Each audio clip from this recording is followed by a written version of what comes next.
ICC champions trophy ইস্যুতে ভারতকে ৩টি শর্ত দিয়েছে পাকিস্তান। ভারতীয় মিডিয়ার দাবি, এই ৩ শর্ত মানলেই হাইব্রিড মডেলে চ্যাম্পিয়ন্স ট্রফি আয়োজনে ছাড় দিতে প্রস্তুত পাকিস্তান।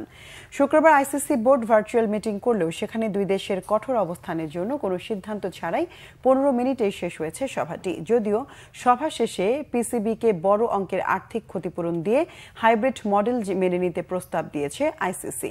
পাকিস্তান সেই প্রস্তাবে চূড়ান্ত কোনো সিদ্ধান্ত না জানালেও শনিবার ভারতের মিডিয়া দাবি করেছে বড় অঙ্কের ক্ষতিপূরণ প্রায় ৫৯১ কোটি রুপি অর্থের সাথে আইসিসির মাধ্যমে ভারতকে ৩টি শর্ত দিয়েছে পাকিস্তান ক্রিকেট বোর্ড।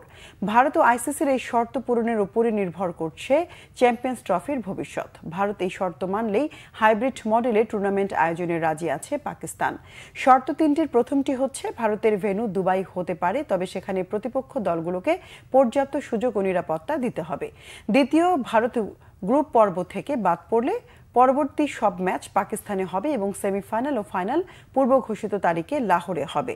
তৃতীয়ত, ভবিষ্যতে আইসিসির কোনো টুর্নামেন্ট ভারত স্বাগতিক হলে সেখানে পাকিস্তানের জন্য নিরপেক্ষ ভেন্যুতে খেলার ব্যবস্থা রাখতে হবে। ভারত ও আইসিসি এই শর্ত মানলে হাইব্রিড মডেলে পাকিস্তান রাজি।